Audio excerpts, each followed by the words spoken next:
everybody, this will be a quick one probably. I don't have a whole lot to say about this movie. Nightmares. This is a horror anthology from 1983, and it's got 4 stories. One about a chain smoker, one about an arcade game that comes alive, one about a giant rat, and one about a priest trying to regain his faith in God. And I didn't like any of them really all that much. So let's go over the positives about this movie. First up, I liked seeing the cast in this movie. All the people they have in here. You got Lance Henriksen. You got the guy from The Thing, Clark. You got an actress from Alien, Veronica Cartwright. And you got, I already said Lance Henriksen. You got a girl from The Sentinel. You got Emilio Estevez. You got Buddy from Just One of the Guys. Bailey Jacoby, I think that's his name. You got just a lot of familiar faces. So I like the cast of this movie. It's got an 80s charm to it. It's very 80s, especially the second segment that's centered around arcade games, all the Pac-Man games, all the arcade games that you see. The the visual effects of the segment, there's a lot of visual effects in the movie that don't age that well. Some kind of add to the film's charm. It's definitely early 80s, you can tell. And I like the opening title card, it's, again, of the time, and I really dig it. Outside of that, I don't really like much about this movie. I don't want to say enjoyed. I liked the first 2 segments the best. So if I had to recommend this movie to you, I would just say watch the first 2 segments and then turn it off, because I didn't like the rest of it. The first 2 segments are fine. I'll say that. That's it. The rest, I didn't care for. The effects in the last segment aged this film horribly. It's a green screen rat. Why couldn't they just make a practical effect rat? Like, they couldn't hire somebody to make a monster rat for your film? Really? And there's really not a great segment. There's not one segment in this film that I thought was, like, outstanding, that stood out, that was entertaining. Like, this movie is just generic. It's a generic anthology movie that doesn't offer any segment that I found to be really entertaining or scary or funny. It was just blah the whole time. Just like, man, that was fine. That was just man. Like, that was my feeling the entire film. Just like, all right, that one's over. Let's see what the next one's gonna be about. Like, none of them blew my socks off. This isn't Creepshow. Nowhere fucking near it. This one didn't do much for me. Like, just there's not a standout segment in the film, and there's not even a wraparound. There's no, like, introduction. There's no one setting up the segments. There's no in between. There's nothing. There's no ending. It's just like it goes from one straight into the next. Some are way too long. Some are way too short. It's an hour and a half, and some are just like, the second one's could have been tightened a little bit. The first one's way too short, and then the fourth one bored me because I just didn't give a shit about anything going on in that one, and the characters were just annoying me. I just didn't have a good time with this one, so I can't, in good faith, recommend it. If you're an anthology fan, you like horror anthology, you like Creepshow, you like VHS, this isn't a good one to check out. This one's mediocre. It's not entertaining, it's not scary, it's not funny, it's just very meh to me. So when it comes to this anthology of terror, it says Nightmares, this one is not worth checking out. It's very, very blah, so just skip it, because it's wasted time to me. Alright, now let's go through a spoiler discussion. Everybody's favorite part of my reviews. Not really. No one watches this far into my reviews, usually. People usually click off by now. But, yeah, we open up with a cop getting killed. Kind of brutal. Like, the knife hits him and then he's, like, carving down a little bit. There's no real gore, but you can see the knife, like, going down, so it's like, oh shit. And then that's all the violence you're going to get in the rest of the movie. That's all the violence right there contained in that one shot. And so, really? Like, this TV is like, oh, this mental guy escaped. Here's his picture. And they show the worst fucking picture they could ever show you. Like, it's such a dark, out of focus photo. It's like, this guy's been locked up. He has a photo on file that you can show. Like, that's the best picture they had to offer the public. Like, here's what he looks like. It's like, I couldn't even see him. This is a Blu-ray. I couldn't even see his face. That's the worst picture ever they showed. And this takes place at Topanga Canyon, which is where Friday the 13th Part 4 was shot. and that's the best slasher movie ever made, if you ask me. So we got this girl who is just wanting cigarettes so badly, so she leaves her house, even though she knows there's a murderer on the loose in her area. And I thought it was kind of funny that she's like, I don't like guns. And then by the end of the segment, guns saved the day. And yeah, so I guess that's the message of the segment is guns are good. Or, hey, quit smoking, all right? It's not healthy. And of course, by the end of the segment, she throws her pack of cigarettes away like, I'm gonna quit it. And we get this interesting little twist. You think the gas station guy is the bad guy, but of course he's not. He breaks her window, and when he breaks the window, it looks like there's a second window there. Watch that scene again. It looks like there's two windows. But yeah, you think he's the killer, but he pulls her out of the car, comes back with the gun, and shoots the killer that was in her back seat. So this is straight up urban legend. This whole segment's urban legend, really, and it's the opening of Urban Legend, which I just reviewed recently. So yeah. And then that's the end of that segment, and then we get the second segment with Emilio Estevez and Buddy from Just One of the Guys. And this guy's basically like a pool shark, but with arcade games. He pretends like he's terrible at arcade games. He's betting money, and once the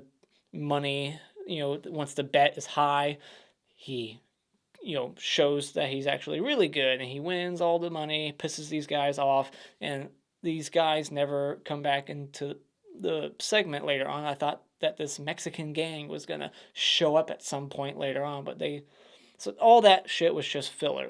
That could have been cut out. And Emilio Estevez's character is an absolute dickhead douchebag, and he's so, obsessed with this arcade game that he's willing to give up sex. This chick is all over him. He's just whatever. I just want to keep playing. And I liked seeing Rainbow First Blood on the marquee outside the theater. Thought that was cool. Yeah. So this game he's playing does not look fun at all. I don't see how he's so obsessed with it. It's not even remotely interesting looking. So, but he loves it. And so he finally gets to level 13. The thing starts to shake. It breaks open, and then all the little characters within the game come to life, and he's actually battling the whatever from the game in real life. And then by the end of the segment, he gets sucked into the game, and that's the end of that segment. So yeah, I don't really feel sorry for this asshole. And so then the third one opens up with this weird snake dream sequence where he's Lance Henriksen. He's chopping at a snake, and he throws it, and it disappears in the air. I don't know what that's supposed to mean. The snake, I guess, is the devil in his dream. There's probably some kind of metaphor or symbolism going on in this whole segment. But yeah, he quits being a priest. He's on the road. He's got this holy water to drink. And so we get this moment straight out of Cemetery Man, where the truck comes out of the ground. And does anybody else think this truck looks like Jeff's truck from Friday the 13th Part 2? Because I think it looks just like it. Or is it the truck from Back to the Future? I think that was a Toyota, but this looks like the truck from Friday the 13th Part 2. But yeah, he just keeps getting ran off the road. It's like Joyride or Jeepers Creepers. It's like a road horror segment, and it's really not all that interesting. So, yeah, he gets his faith back, I guess. He throws the holy water canister at the truck, and the truck just disappears. Was it all in his mind? Was it him going crazy? Or was it really happening? Who gives a shit? Because I don't. And then we get the fourth segment called Night of the Rat. And we got the guy from The Thing, Clark. Keep an eye on Clark. And then you got the girl from Alien. And they got their cat Garfield, who's the best character in the movie. Very good trained cat on set. I really like the cat. He's cute. Or she. Yeah, it's a girl cat, they say. Rosie. Rosie the cat. And she gets killed. That was the saddest part of the whole movie. And so yeah, and then the big ego husband just wants to do everything himself. Won't even hire an exterminator. And then the exterminator calls the wife, says, this rat is I wrote it down here, Das Teufel Nagetier. Yeah, Nagetier. Tier meaning animal in German, and Teufel meaning devil. Das Teufelnagetier. It's a German rat monster. And yeah, so silly. And I wrote down, it's too bad Rat, the band, wasn't popular yet, because it would have been funny to have their music playing, because there's a moment in the segment where they keep hitting a radio and music starts playing like rock. And I thought it would have been funny if they played like Round and Round, or just some like song from Rat. But I don't think that band, yeah, I looked into it. Rat didn't become popular until like after this movie, right? 1984. My dad would know because he's all about 80s rock. But yeah, I just thought that would have been funny. A little joke I wrote down. Haha. Not really that funny, but. So I don't have anything to say really about this segment. This segment bored me to tears. I was just like, the wife was just nagging the husband the whole time. She kept calling his name out, Steven, Steven. I thought at any point he was going to turn around and just shoot her instead of the rat. Like, shut the fuck up. And yeah, you got the green screen rat. It looks awful. Like, you see the green glow around it. It's like, is it supposed to be radioactive or some shit? Is that the reason that's so huge? Or is it just bad green screen effects that I'm looking at? Something out of the stuff. It just looks fucking dreadful. And yeah, the big old rat, it just wants its dead baby back. And they give it the dead baby back, the baby rat, and it leaves. The end. How climactic. Like, nobody dies, nothing. Just like, bye-bye. And then what? What happens after that? It goes to the next house, terrorizes them. Like, what was the point of the segment? What's the message here? Don't kill rats, or some fucking Teufel-Nagetier will kill you, or not really kill you, try to attack you for a bit, destroy your drywall, and scare you for a bit. Like, what's the message here? It's not scary, it's not entertaining. This whole movie was just so mediocre at best. So yeah, those are my thoughts. I got no awards to hand out here because I didn't like any scene. I didn't like any character. My favorite character in the movie was the fucking cat in the fourth segment, and my least favorite character would probably be the guy in the fourth segment, the guy from The Thing, because he was just an egotistical sack of shit. And yeah, so there you go. Those are my thoughts on Nightmares. Was not a fan of this movie, so you probably will not see it on my 1983 ranking.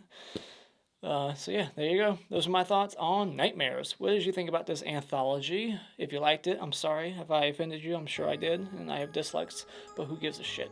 Honest opinion. Didn't care for it. But what did you think about it? Let me know in the comments below. And as always, if you like what you've seen here, you want to see more, hit this like button and become a subscriber today just by clicking on my cartoon face in about 5 seconds. And until next time, Auf Wiedersehen.